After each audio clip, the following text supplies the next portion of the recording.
Si podemos resumir las últimas palabras de Jesucristo, se encuentran en el capítulo 2 y en el capítulo 3 de este maravilloso libro que se llama el Apocalipsis, y que la palabra apocalipto en el griego significa descorrer las cortinas. Cuando los griegos antiguamente tenían una estatua y la cubrían con una manta, antes de que pudiera la gente acercarse a ver de qué se trataba, le jalaban un cordón y quedaba descubierta la estatua. Este efecto del correr las cortinas en el griego es apocalipto. Actualmente, cuando hay la exposición de carros en Ginebra, en Francia, en París, pues tapan, ¿verdad?, los Lamborghini, los Ferrari, los nuevos carros, y la gente se acerca a los periodistas y quitan la manta y de repente aparece el nuevo modelo que están promoviendo. Este efecto se llama el Apocalipsis, descorrer las cortinas. ¿Por qué se llama así este libro? Porque en este libro Dios nos corre las cortinas del futuro. Nos abre la ventana para que nos podamos asomar y podamos percibir en lo que va a acabar el mundo. Para que podamos, no solamente por curiosidad o por aumentar el intelecto, ver cómo va a acabar el mundo, porque la gente es curiosa por naturaleza. Por eso estamos llenos de brujos, de falsos profetas, de mediums, porque todo el mundo está profetizando esto, está profetizando aquello, cuando todo está ya aquí escrito en la Biblia.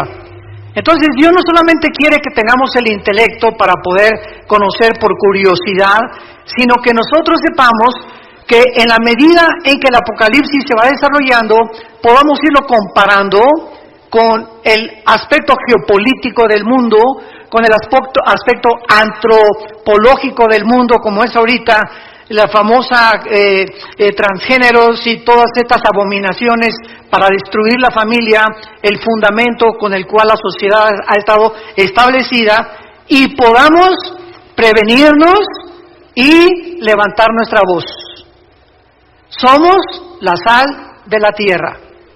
Y si nosotros no hablamos, y si nosotros no continuamos manifestando la opinión de Dios al mundo en todas las áreas donde tú te desenvuelvas, por eso dice el dicho, los malos triunfan cuando los buenos no hacen nada. Entonces, quedarnos callados es hacernos cómplices de la maldad del mundo. Fíjate lo que estoy diciendo. Y si tú eres cristiano, tú eres la sal de la tierra. Y cuando la sal pierde su sabor, dice en Mateo capítulo 5 el Señor Jesucristo, no sirve más que para ser pisoteada por los demás. El día que nosotros perdamos nuestro sabor y perdamos nuestro testimonio, no sirves para nada. Y la misión por la cual Dios nos llamó para poder realmente bendecir al mundo es para que evitemos hablando, comunicando, predicando, testificando el Evangelio de la gracia de Dios, e impidamos que la corrupción del mundo continúe avanzando con la velocidad que actualmente lo está haciendo. Hemos llegado a un grado donde ya es normal, y ese es el peor de los niveles a los que una sociedad pueda llegar, a donde nos acostumbremos que lo que el mundo está aceptando es normal. Pero lo que más me impresiona de todo esto, con el mensaje que vamos a ver de Sardis en el capítulo 3 del Apocalipsis, abran sus Biblias ahí, por favor, Apocalipsis 3. Lo más sorprendente de lo que estamos viendo actualmente en el mundo es que las dos más grandes potencias del mundo, Rusia y la China, están en contra de la ideología de género, están en contra de lo transgénero, están en contra del matrimonio homosexual. Son las dos más grandes potencias del mundo, escuchen ustedes, y son ateas. En China todavía es comunista. Rusia, la mayor parte, prevalece el ateísmo. Y las naciones que se dicen cristianas son las que están acostumbrándose a aceptarlo. Yo no estoy de acuerdo con muchísimas cosas que el presidente de Rusia, Vladimir Putin, ha emitido, o la forma como él está actuando en muchas áreas del mundo. Pero acabo de escuchar un discurso de él que me dejó helado. Y dije, estoy 100% en lo que él acaba de decir, criticando a las naciones occidentales de cómo es posible que a los niños los adoctrinen desde niños a tener tendencias con las cuales no nacieron. Como él dice, a los 18 años que cada quien escoja vivir como le da la gana. Pero es un crimen que desde a los niños que no tienen el factor todavía para poder decir entre el bien y entre el mal, les conviene enseñar, o los comiencen a vestir de mujeres, o los comiencen a vestir de hombres. Eso no se vale. Eso no se vale. Y ya lo están haciendo en las escuelas. Y quieren forzarnos a nosotros a que lo aceptemos. Y es un crimen contra los niños. La forma más fácil de destruirlos psicológicamente a una criatura que todavía no forma todavía su forma y su conducta de pensar. ¿Cómo es posible que el mundo esté como esté? ¿Se acuerdan ustedes del libro de Jonás, en el capítulo 1? Que él se escapa contra la voluntad de Dios. ¿Y a dónde va Jonás? En dirección opuesta. Y se sube al barco donde los marineros, que no eran cristianos, le dicen a Jonás, pero ¿cómo es posible de que tú puedas hacer esto y esconderte ante esta tormenta? Y los marineros que no eran cristianos le dan ejemplo a José y lo echan a la borda cuando él acepta de que realmente la culpa de la tormenta se debe a él. Y así tenemos cientos de casos en el mundo entero. Y por eso es que nosotros ya debemos de cobrar reacción. El mundo está a punto de irse a una espiral de autodestrucción. Estamos en un mundo demasiado contaminado, demasiado sucio, demasiado perverso y depravado, sobre todo para las generaciones de nuestros hijos y de nuestros nietos. Tenemos que levantar la voz. Tenemos que decir, así dice el Señor. Aquí está la palabra eterna, los cielos y la tierra pasarán, pero mis palabras, dijo Jesucristo, no pasarán. En este mensaje a la iglesia de Sardis, capítulo 3 del Apocalipsis, versículo del 1 al 6, es una iglesia, o fue una iglesia Sardis, que desde luego representa también a muchas iglesias que han subsecuentemente seguido las mismas características o han mantenido las mismas normas que esta iglesia. Esta es la razón por la cual se nos da este ejemplo de estas 7 iglesias. ¿Saben ustedes que las vastas distancias del espacio interestelar son inimaginablemente intensas? Las estrellas más cercanas a nosotros tienen trillones de kilómetros de distancia, y estas distancias han forzado a los astrónomos y a los astrofísicos a poder sacar una unidad apropiada para medirlo, que se llama el año luz. Un año luz equivale a lo que la luz viaja a 300,000 kilómetros por segundo. Cuando Alberto Einstein sacó su famosa teoría E igual a mc al cuadrado, la energía es igual a la masa por la velocidad de la luz al cuadrado, se determinó desde hace más de, estamos hablando ya casi un siglo, que no hay nada en el mundo más rápido que la luz. No hay nada. Hace algunos años hubo un físico que dijo que había unos neutrones que viajaban más, etcétera, etcétera, pero descubrieron después que había un error y que estas pequeñas partículas subatómicas no eran más rápido que la luz. Y esto es increíble porque el Sol se encuentra a 150 millones de distancia de la Tierra. O sea que la luz del Sol hacia nosotros viaja en 8 minutos 20 segundos. Es lo que tarda la luz del Sol llegar a la Tierra. 8 minutos 20 segundos. En 250 millones de kilómetros que tiene. Ahora, las estrellas que están, imagínense, a miles de kilómetros, de trillones de kilómetros, más lejos del Sol, y que vemos en la noche como puntitos de luminosos, muchas ya no existen. ¿Por qué? Porque desaparecieron hace millones de kilómetros. millones de años, pero ¿por qué seguimos viendo su luz? Porque explotaron, pero la luz continúa llegando y viajando en el espacio. Yo quiero usar este fenómeno de la física para poder compararlo con la situación de muchas iglesias que hace muchos años brillaron, tuvieron luz, fueron luminosas y ahora solamente desaparecieron estas iglesias y viven de la luz del pasado. Viven de sus victorias pasadas. Cristianos que hace 10 o 15 o 5 años tuvieron una muy buena vida y ahora ya completamente están apagados. Iglesias apagadas que tienen el nombre, que viven, pero están muertas.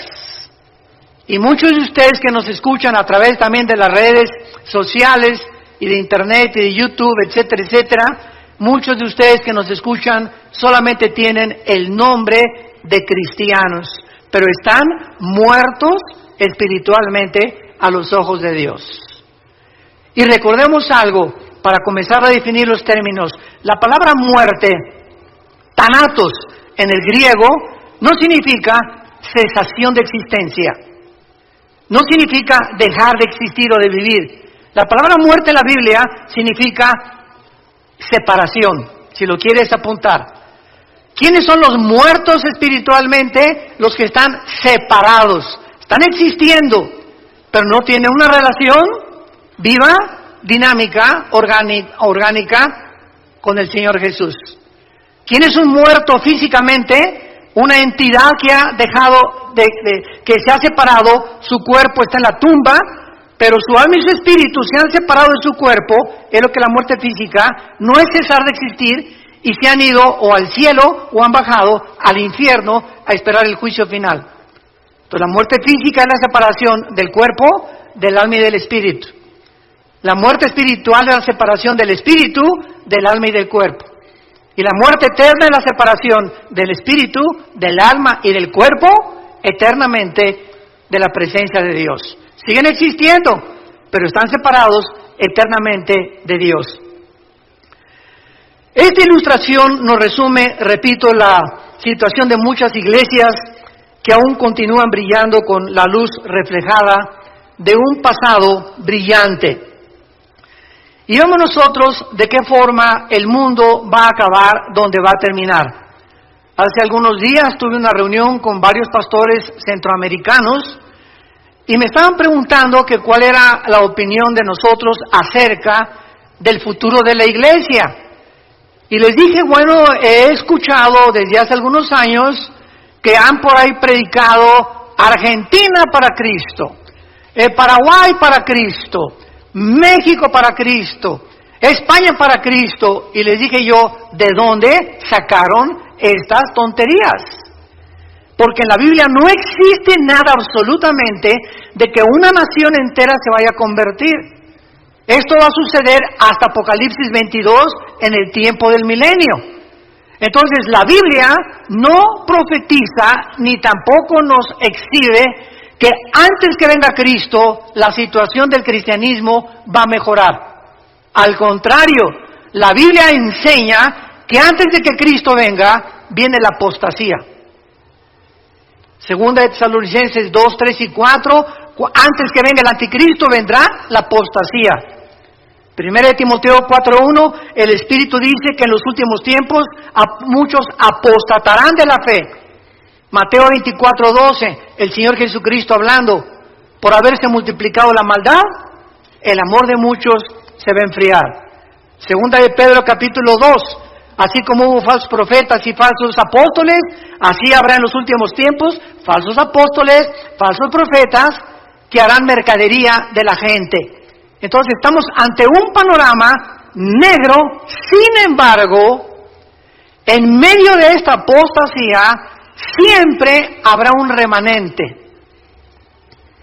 Siempre habrá en todas las naciones, en todas las iglesias, un pequeño, muy reducido, muy pequeño de verdaderos cristianos.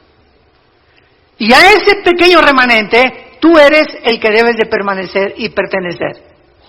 Ese es el remanente que Dios va a cuidar, a protegernos de todo lo que viene en el mundo. Como dice aquí en Apocalipsis capítulo 3, versículo 10, por cuanto has guardado la palabra que yo te he dicho, ese mensaje a Filadelfia, te guardaré de la hora de la prueba que ha de venir sobre el mundo. Dios va a proteger a ese remanente. Por lo que, dándonos cuenta de cómo el mundo es tan agresivo y cómo las fuerzas de la naturaleza han atacado al mundo, al planeta Tierra, huracanes, tsunamis, incendios, terremotos, etcétera, etcétera, siempre los ha habido en la historia, pero nunca habían convergido todos juntos, como ahora lo estamos viendo, uno tras otro, uno tras otro, uno tras otro. Solamente esta semana más de 62 terremotos hubo en el mundo. Nada más en 7 días. Muchos no se dan a conocer porque fueron de 3 grados, de 4 grados, de 5 grados, van aumentando, etcétera, etcétera. Pero estamos en un mundo convulsionado completamente por las fuerzas naturales de la naturaleza. Entonces, teniendo en cuenta estos factores y estas condiciones, acerquémonos a Dios. Es tiempo que te acerques a Dios con tu familia y con tu matrimonio. Es tiempo que reunamos a nuestros hijos y les demos testimonio. Es tiempo que a tu novia le des testimonio que es un cristiano. Y no la manosees, no te atrevas a tocarla antes de casarte. Es tiempo que le des a tu novio un testimonio de lo que es una muchacha hija de Dios. Porque ese es el testimonio, como dice Hebreos capítulo 13, alcanzaron por la fe buen testimonio los antiguos. Los testigos que ahí menciona, desde Abel, Noé, Enoc, Abraham, etcétera, etcétera. Y este es el testimonio que hace falta actualmente en el mundo que nos rodea. El mensaje a la iglesia de Sardis dice así: escribe al ángel de la iglesia en Sardis, el que tiene los 7 espíritus de Dios y las 7 estrellas, dice esto: yo conozco tus obras, que tienes nombre de que vives y estás muerto. Sé vigilante y afirma las otras cosas que están para morir, porque no he hallado tus obras perfectas delante de Dios. Acuérdate pues de lo que has recibido y oído, y guárdalo, y arrepiéntete. Pues si no velas, vendré sobre ti como ladrón, y no sabrás a qué hora vendré sobre ti.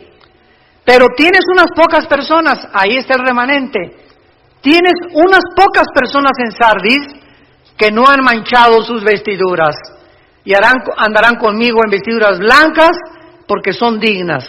El que venciere será vestido de vestiduras blancas, y no borraré su nombre del libro de la vida, y confesaré su nombre delante de mi Padre y delante de sus ángeles.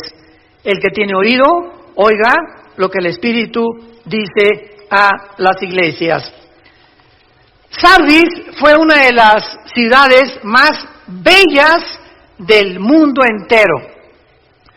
Fue fundada 1200 años antes de Cristo y fue la capital del reino de Lidia hasta el año 549-550 antes de Cristo, cuando fue conquistada por Ciro, el emperador o el rey de Persia, que es ahorita Irán.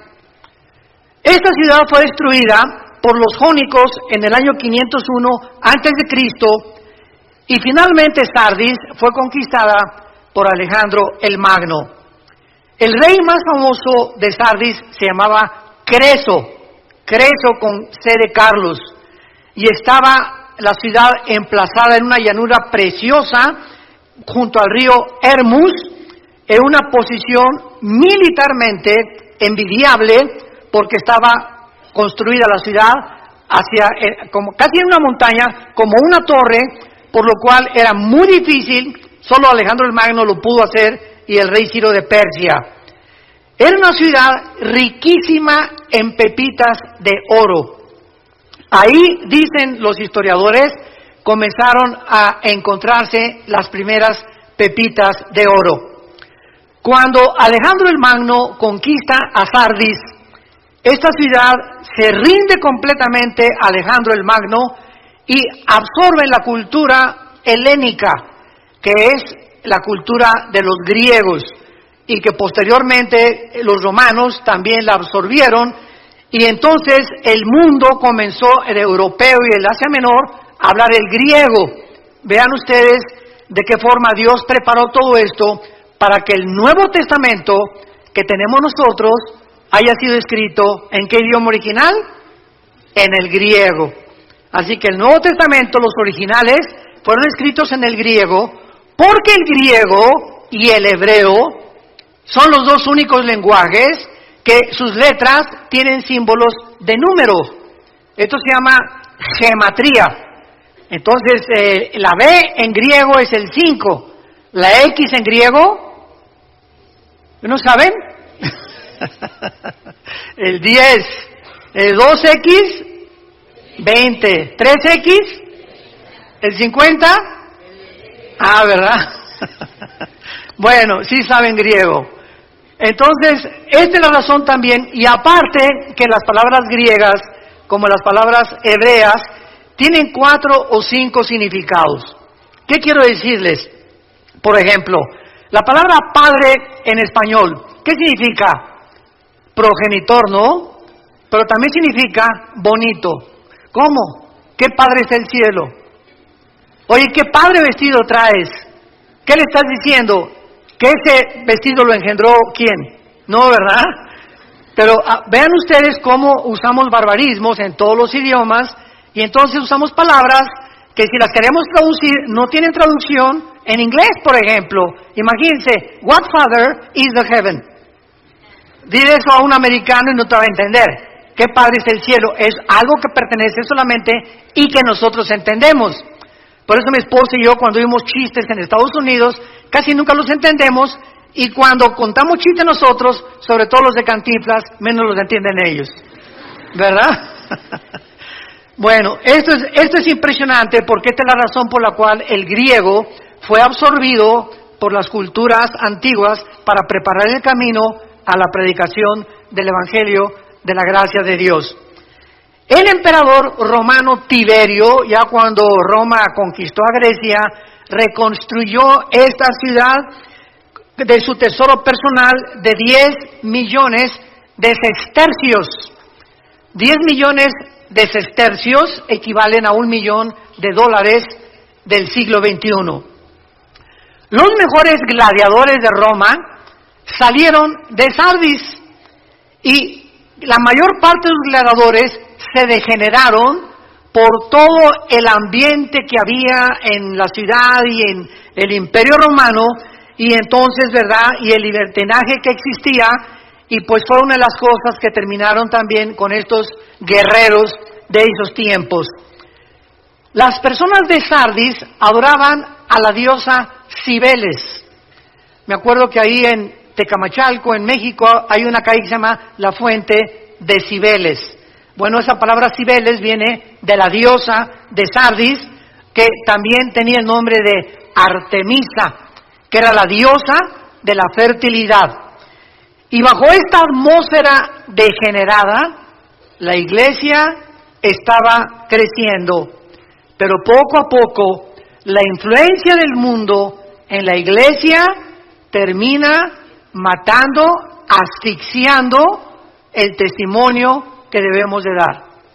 Y esta es la razón por la cual Dios escribe estos mensajes en el Apocalipsis, y de las 7 iglesias, a 5 las llama a que se arrepientan.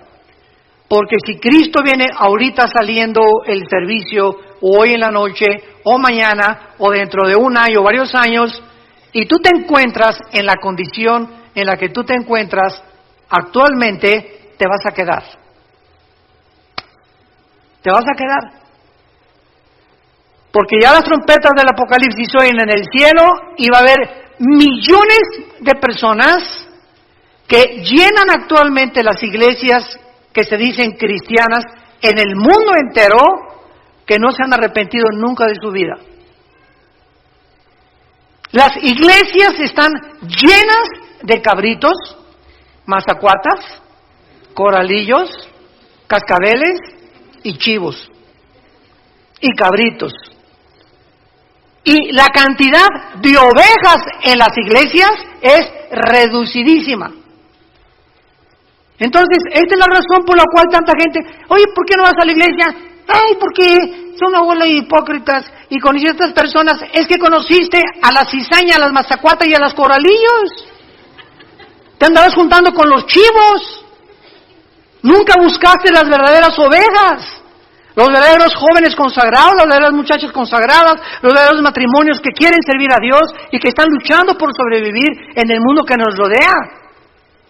Entonces, cuando ponemos los ojos en los hombres, se nos olvida que Jesús en Mateo 13, en su parábola famosa de la semilla y de la cizaña y el trigo, nos lo advirtió, que está sembrada en todas las iglesias cizaña. Están personas infiltradas, sin que lo sepan ellas, movidas por poderes espirituales enemigos de Dios, para hacer tropezar a las ovejas, para hacer mala influencia a matrimonios, para que de alguna forma comience el leudamiento de la iglesia. Como en la parábola de cuando se introducen las 3 medidas de harina o de levadura en el pan, y dice Cristo hasta que todo es leudado. Y ahí simboliza a una mujer como la persona que se leuda todo, porque es el símbolo de la iglesia apóstata, la gran ramera de Apocalipsis 17. ¿Quién es la gran ramera de Apocalipsis 17? El conjunto de todas estas iglesias que tenían nombre, que vivían y estaban muertas. Es las iglesias que se vendieron, que cedieron a la presión del mundo y no mantuvieron sus convicciones hasta el final. Veamos rápidamente el análisis de esta iglesia que hace Jesucristo. Número 1, el capítulo 3, versículo 1, el mensaje a la iglesia de Sardis, y dice Jesús que Él tiene los 7 espíritus de Dios. El libro del Apocalipsis es un libro casi en su mayor parte de símbolos. Porque cuando estudiamos la Biblia, todos nosotros los que estudiamos teología, y tú que eres un estudioso más consciente de la Biblia se interpreta o se puede interpretar de 3 maneras. Se puede interpretar literalmente cuando así nos lo permite la Biblia. Cuando, por ejemplo, dice la Biblia, y María conoció a José, estaban desposados, todo eso es literal. No nos da la Biblia una puerta para que podamos interpretarla, de número 2, figurativamente. Y la Biblia se puede interpretar también proféticamente. Entonces, la interpretación en el Apocalipsis es simbólica, ¿verdad? La mayor parte son metáforas o símbolos. Y cuando dice los 7 espíritus de Dios, el 7 se repite en el Apocalipsis casi 40, 50 veces, los 7 ángeles, las 7 estrellas, los 7 espíritus. ¿Por qué? Porque en el simbolismo de la Biblia, los números tienen un símbolo o tienen un significado. El 1, la unidad. El 2, el testimonio. Siempre se mandaban a predicar de 2 en 2. El 3, la Trinidad. El 5 es el número de la gracia. El 6 es el número del ser humano. Por eso el anticristo es 6, 6, 6, que es el ser humano elevado a la Trinidad, el ser humano elevado a Dios. El 7 es el número perfecto, es el número completo. Por eso hay 7 días. Nunca se han preguntado, pregúntale a tu maestro ateo, ¿quién inventó la semana de 7 días? Pregúntaselo a cualquier ateo o a cualquier científico. ¿Cómo es posible que se haya definido que el ser humano necesita 6 días de trabajo y todos necesitamos pararnos, detenernos cada 6 días y descansar? De cada 7 días, un día tenemos que descansar. Llámese el lunes, si tú trabajas el domingo en un hotel, pues tu lunes. Pero si no nos detenemos a descansar el día de descanso, y no tiene que ser el sábado o el domingo para los que la mayor parte tenemos la bendición de no trabajar, pero si no nos detenemos un día a la semana, comenzamos a desgastarnos mental, psicológica y físicamente. El cuerpo humano necesita descanso. Y el día de descanso, olvídate de tus cálculos, de tu trabajo, de tu carpintería, de tu taller, de tu bufete de abogados, de tu consultorio médico, olvídate de todo, vete el partido, bueno, ya hasta ahorita Real Madrid-Barcelona, va ganando Barcelona 1-0. Pues hay que descansarnos de todo, ¿verdad? Si puedes ir en la tarde al fútbol, ¿verdad? Descansar al parque con tus hijos, con tus nietos, irte el día a un buen restaurante a comer o taquitos ahí en tu casa, pero tratemos de el cerebro, las neuronas, librarnos de la presión de los pensamientos, porque así nos diseñó Dios. 6 días y 1 tenemos que descansar. Muy bien, en Isaías 11, versículo 1 y 2. Veamos qué son los 7 espíritus de Dios. Porque no son 7 espíritus, son las 7 manifestaciones que el Espíritu Santo tiene y que la única persona que ha tenido estas 7 manifestaciones del Espíritu ha sido Jesucristo, el Hijo de Dios. Saldrá una vara del tronco de Isaí y un vástago retoñará de sus raíces. Está hablando proféticamente 700 años antes de que Cristo naciera el profeta Isaías. Y escuchen lo que dice: y reposará sobre él, o sea, sobre Jesús, número 1, el Espíritu de Jehová, espíritu de sabiduría, inteligencia, consejo, poder, conocimiento y temor de Jehová. Esta es la plenitud del Espíritu Santo.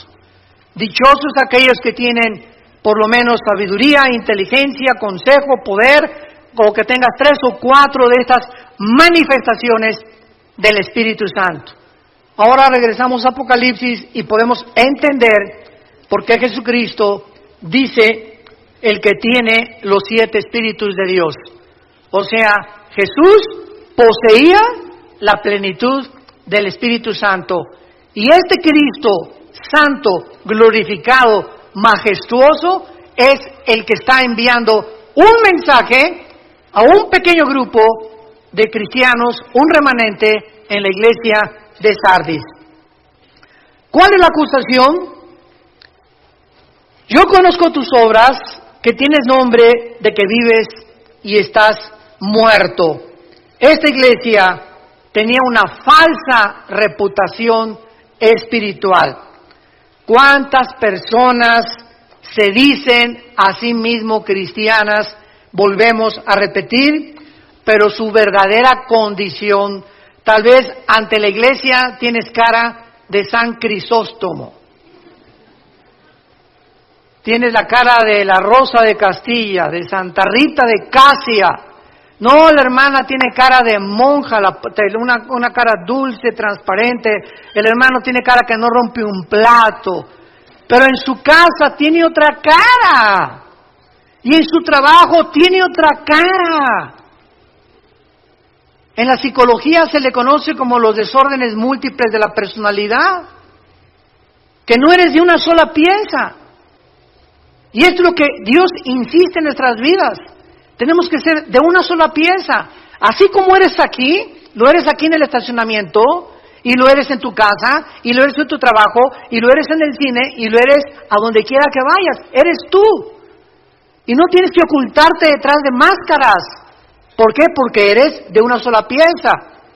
Y está demostrado esto psiquiátricamente, que una persona que tiene 2 o 3 personalidades es una persona que se está desintegrando en su carácter. Porque no ser como tú eres con tus amigos, sin que nos demos cuenta, el cerebro no acepta estas condiciones o actitudes negativas y te comienzas a desintegrar. ¿Qué me refiero que te comienzas a desintegrar? Tu conducta comienza a desvariar. Comienzas a hacer cosas que ya no son normales. que ya son completamente muchos antisociales, otras inmorales, pero ya no eres la persona que eres. Y esas cosas que tú haces, no te das cuenta. Este es el engaño más grande del pecado humano, que el pecado endurece y engaña el corazón. Dice Jeremías 17:9, engañoso es el pecado sobre todas las cosas, perverso y engañoso el corazón. Entonces, estas personas llegan a la iglesia y no se han dado cuenta lo que son. Crees que eres y no eres. ¿Por qué lo crees? Porque estás engañado. Si no estuvieras engañado, te darías cuenta de tu verdadera condición. Ahora, ¿a qué venimos a la iglesia? A que se nos corra el velo, a que haya un apocalipsis, a que Dios nos corra la cortina y nos muestre cómo somos. Porque es el mensaje de la palabra de Dios. La palabra de Dios es como una espada de dos filos que penetra y parte el alma y el espíritu y discierne las intenciones y los pensamientos del corazón. Nada más que la exposición a la Biblia nos puede mostrar nuestra verdadera condición delante de Dios. Tus amigos te van a decir una cosa, no, tú te pareces a Sansón. No, que Rambo ni que Rambo, tú eres el papucho de papuchos de Metepec. No, hermana, tú estás bien, ¿verdad? Por aquí, por allá. Todos estamos rodeados de gente que nunca podrán asomarse a nuestro corazón más que Dios. Dichosos los que escuchan y leen las palabras de esta profecía, porque el tiempo está cerca. Déjale a Dios exhibirte, que nos corra realmente las cortinas, que te veas como es, porque Dios nos toca la llaga, y cuando tú oyes que eso te llega a ti y que te pones el sombrero o el saco porque a ti te está quedando lo que estás escuchando, dichoso seas si hoy te arrepientes. Dichoso seas, bendito seas. Que le digas, Padre, yo no quiero ser así, gracias por mostrarme esa cara que estaba engañado que yo tenía, ya no quiero ser así. Entiendo que solo tú me puedes cambiar, perdóname, lávame con tu sangre preciosa, Jesús entra a mi vida como mi Salvador. Te necesito, Señor. Dichoso seas si por esa puerta esta mañana tú sales con estas condiciones en tu corazón. Vemos nosotros que esta muerte espiritual está conectada siempre con el pecado. ¿Cuáles son las señales de peligro de una iglesia que se está muriendo? Porque ahorita vemos cantidad de iglesias, repito, por afuera, ¿no? Y lámparas persas y candelabros chinos de Francia. Y parecería pues que es una iglesia próspera, porque ahorita se mide la iglesia por la cantidad de gentes o por la calidad que existe en la construcción, de que es una iglesia próspera. Ese es el termómetro del siglo XXI, pero los pensamientos de Dios no son nuestros pensamientos. Y no estamos en este momento en contra de que hay iglesias grandes. Gracias a Dios las que son grandes y las que tienen la ventaja de tener un buen recinto. No estamos en contra de eso. Estamos en contra de que se enfoquen solamente en eso nada más, como lo vamos a ver a continuación. ¿Cuándo son las señales de peligro de que una iglesia se está muriendo? Cuando las actividades de la iglesia se enfocan en actividades sociales o de construcción en lugar de un cambio del corazón de las gentes mediante el Evangelio y la predicación de Jesucristo. Cada vez que nosotros tenemos oportunidad de platicar con pastores, y tengo muchos amigos pastores, gracias a Dios, y somos un cuerpo todos, siempre a muchos de ellos les pregunto, ¿cuántos estudios bíblicos tiene tu iglesia? Pues tenemos la femenil el miércoles y tenemos 3 servicios el domingo. Le digo, pero entre semana no hay discipulado. ¿Quiénes son tus hombres? Le pregunto yo a mis hermanos pastores, ¿quiénes son tus hombres que tienes a tu alrededor? Tus Timoteos. ¿No tienes un grupo de 3 o 4 hombres a quienes te estés dedicando más tiempo que a todas las demás iglesias, que a todas las demás ovejas, y que los estés discipulando para que estas personas el día de mañana te ayuden a ser los pilares de la iglesia. Porque una iglesia que tiene 500 miembros necesita 3 pastores. Imposible que un pastor alimente a 500 ovejas. Imposible. Aconseje, vaya a los velorios, vaya a los hospitales, etcétera, etcétera. A las 2 de la mañana conteste el teléfono que le dio un planchazo a su esposo, a la esposa. Imposible. Entonces, las columnas que sostienen una iglesia son los varones. La iglesia es un conjunto, se les llama en el Nuevo Testamento ancianos. No de edad, porque es la palabra presbúteros, ancianos, sino líderes espirituales que nos ayudan a los que levantamos iglesias a poder delegar las responsabilidades, porque si no lo hacemos, acabamos en el psiquiátrico. Entonces, si una iglesia no tiene estudios bíblicos y no está discipulando entre semana a las iglesias, es una iglesia que ya se le olvidó el mandamiento de Mateo 28, 19 y 20, la gran comisión. Todos se lo saben de memoria.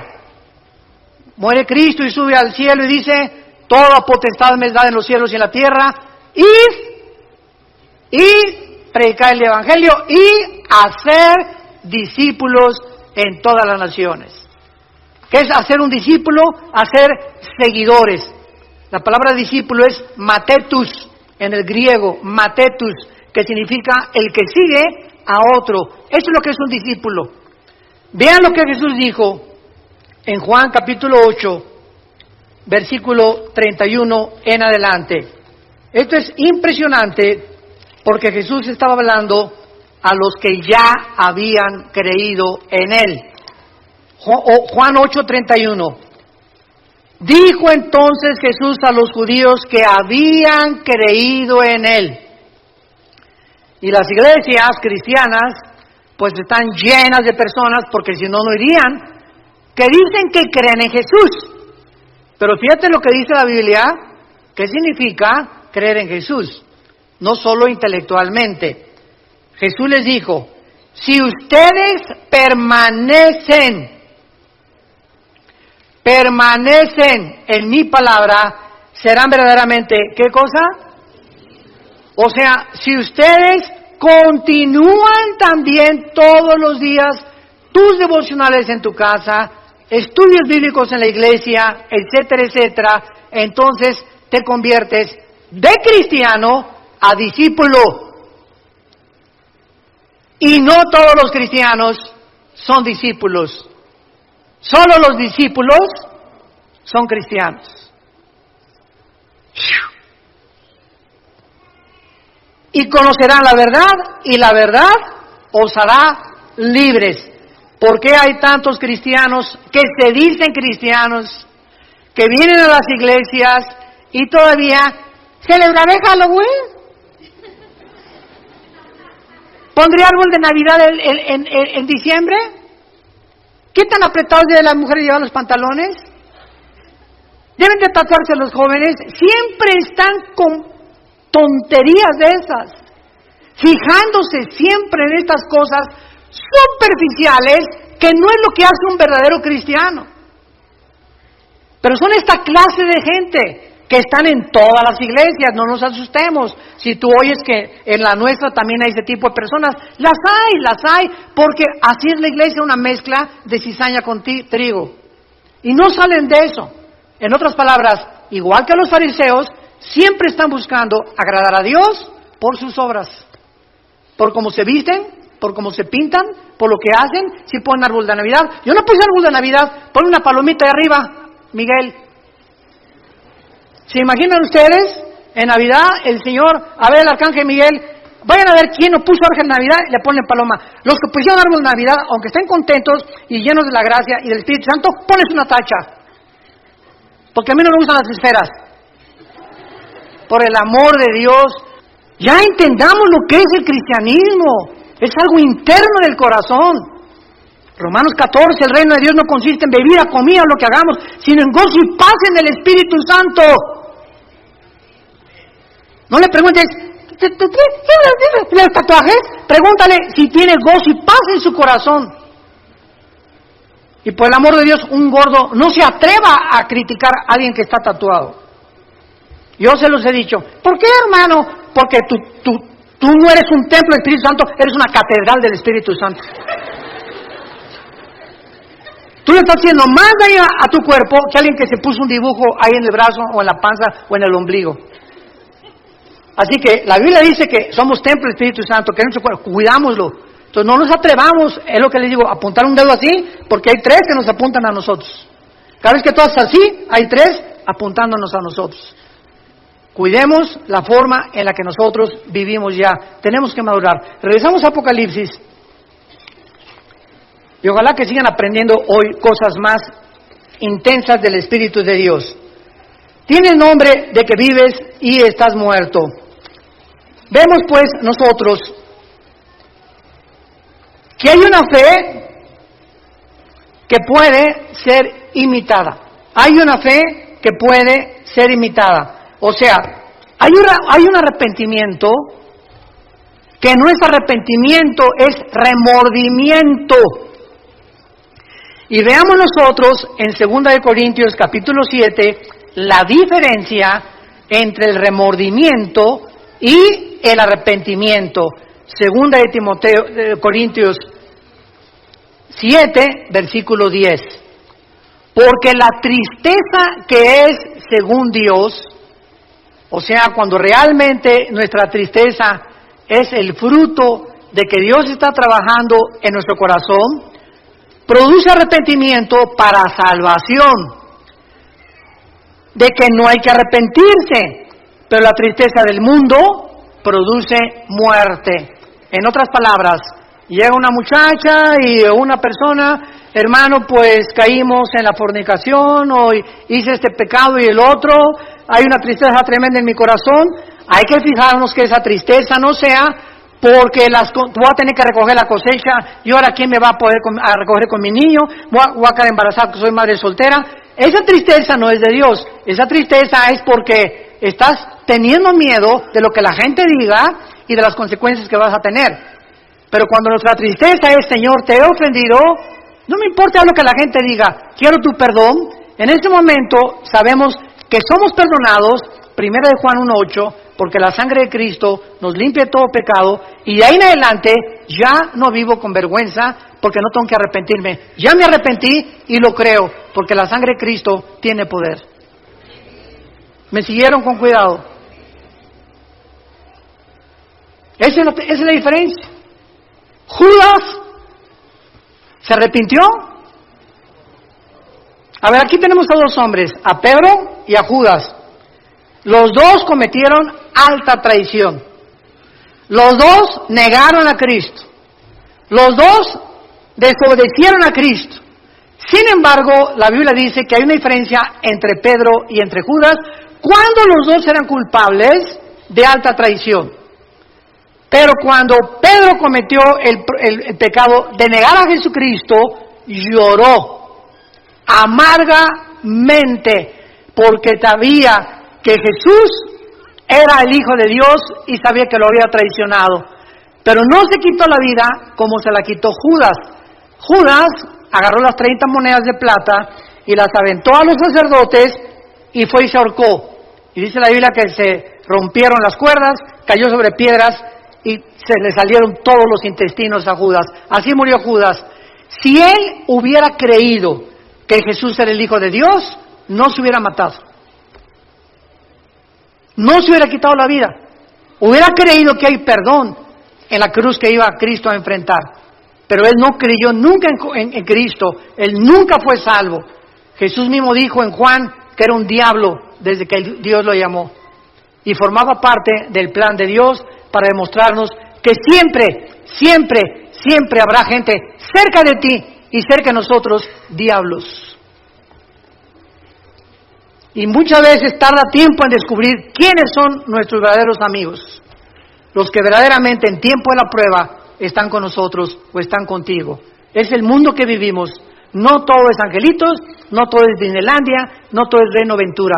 Estamos en un mundo donde hay lobos rapaces junto a ti, atrás de mí, a tu derecha y a tu izquierda. Es un mundo muy feo el que vivimos, y si estamos bajo el amparo del Señor, Él nos cuidará, nos fortalecerá, nos librará del lazo del cazador, de la peste destructora, y mandará sus ángeles a que nos rodeen. ¿Por qué? Porque en Él hemos puesto nuestra confianza. El Salmo 91. Hay una fe que no es real, hay una creencia que no es real. En Hechos capítulo 8, Simón el mago creyó. ¿Se acuerdan ustedes? Pero en realidad, él quería el don del Espíritu Santo, oigan esto, para hacer negocio. ¿Cuántos pastores que me escuchan a través de las redes sociales están entrando al ministerio porque fracasaron como ingenieros o como arquitectos o por lo que quiera, y están buscando un modus vivendi y se meten de pastores para hacer dinero? Cosa que te equivocas, gana nada más de mecánico que de pastor. Va a tardar muchos años para que Dios pueda levantar tu iglesia, muchos años. Pero todos ya quieren así, a la marucha, una iglesia a la marucha. Ya a los 2, 3 años está una iglesia, 500 miembros, etcétera, etcétera, y ya, ¿sabes una cosa? Es un camino muy largo que recorrer, pero muy largo. Nosotros los 3 años, cuando Dios me llamó al ministerio, estuve 3 años viviendo con indígenas entre Guerrero y Oaxaca, de misionero, durmiendo en el suelo, tapándome en pisos de adobe con periódicos, y mi cojín era un ladrillo envuelto con 3 o 4 periódicos del Excelsior de aquel tiempo, y del Esto, y de la revista Alarma, que también se vendía en aquel tiempo. 3 años, y después 4 o 5 años de muchísimos padecimientos, y una pobreza impresionante. Así que no es de la noche a la mañana cuando Dios nos bendice. Dios bendice la perseverancia. Y pasan muchos años para que tu corazón sea probado, que tú realmente eres un hombre y una mujer de Dios. Y en las pruebas lo vas a manifestar. Hay una santidad que no es real. Joás, el rey de Judá, se recubrió con un manto de santidad, irreprochable, ¿verdad? Y Judas, ¿quién más que Judas? ¿Quién se imaginaba en la última cena, cuando Jesús dice, uno de ustedes me va a traicionar? Nadie de los discípulos, ni por acá les pasó que iba a ser Judas el traidor. Estaba tan perfectamente bien disfrazado y camuflajeado que nadie lo pudo saber, pero el Señor conoce los corazones. Hay un amor también que no es real, que solo consiste en emociones. Vivimos tiempos difíciles y hay una humildad también que es falsa. Es una humildad que muchas veces detrás de una capa de modestia y de sencillez se esconde un corazón terriblemente orgulloso. ¿Cómo lo descubres? Muy fácil, cuando te vas a estacionar. Tenemos gente aquí que se llaman de seguridad con su gafete. Por favor, no estacione ahí. ¿Qué no sabes quién soy? Yo no soy de la prole, Yo soy pirruris. Por el amor de Dios. Ya, bájale 5 rayitas. Claro que sí, mi comandante, usted, aunque no sea policía, lo obedezco porque trabaja para la iglesia, usted sabe lo que está haciendo y obedecemos. En estos pequeños detalles nos damos cuenta cuánto hay dentro de nosotros de orgullo y de falta de humildad. Y no queremos que nadie nos diga nada. ¿Por qué? Tú no sabes quién soy, yo me estaciono donde yo quiero. ¿Te das cuenta? Esto es lo que demuestra el corazón. En los pequeños instantes que Dios te mandó a esa persona para probar tu corazón, ya saliste reprobado. Padre, te damos gracias en el nombre de Jesucristo por tu palabra. Continuaremos, Padre, examinando este mensaje de esta iglesia, donde las condiciones eran deplorables, así como lo es la vida de muchos que se dicen que te siguen y que son cristianos, y realmente están muertos, aunque ellos crean que están vivos. Gracias porque la exposición a tus palabras nos desnuda, nos corre completamente las cortinas viciosas que tenemos en el corazón, que nos impiden ver cómo somos ante ti. Recordamos las palabras de David en el Salmo 19. ¿Quién reconocerá sus propios errores? ¿Quién? Oh Dios, le decía David a Dios, muéstrame mis errores escondidos, mis pecados ocultos que yo no puedo ver. Arrepiéntete con todo tu corazón y dile: Jesús, te pido perdón por mis pecados. Creo que en esta cruz pagaste por ellos con tu sangre y te pido que entres a mi vida, porque creo que a los 3 días te levantaste de los muertos y puedes vivir en mi corazón como mi Señor y mi Salvador. En tu nombre santo. Amén.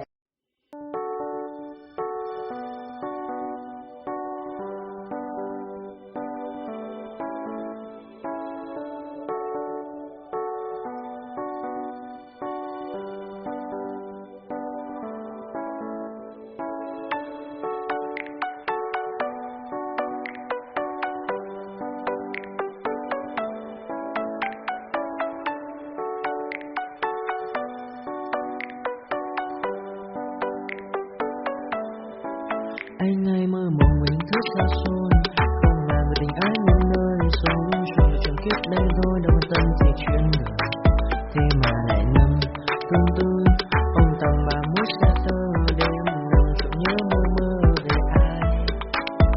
Thì ra anh yêu rồi, từ ánh mắt nụ cười, từ đôi môi gọi mới sao xuyến lòng anh. Thì ra mê em rồi, ngày hay đêm mong lời chỉ nghĩ đến em thôi, đó là do anh đã yêu rồi, anh đã yêu rồi, anh đã yêu rồi. Anh đã yêu rồi, anh đã yêu rồi, anh đã yêu em mất rồi.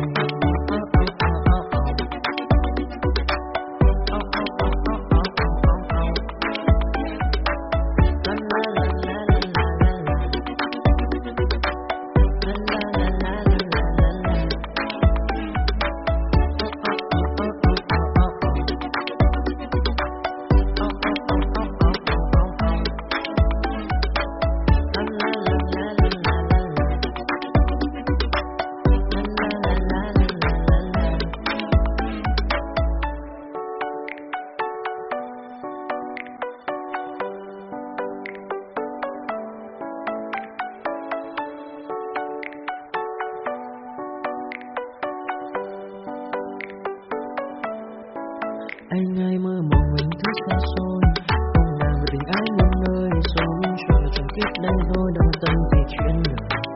Thế mà lại nằm tương tư ông tặng bà mút xa thơ đêm nằm trộn nhớ mơ mơ về ai. Thì ra anh yêu rồi, từ ánh mắt nụ cười, từ đôi môi gọi mới sao xuyến lòng anh. Thì ra mê em rồi, ngày hay đêm mong lời chỉ nghĩ đến em thôi, đó là do anh đã yêu rồi, anh đã yêu rồi, anh đã yêu rồi. Anh đã yêu rồi, anh đã yêu rồi, anh đã yêu em mất rồi.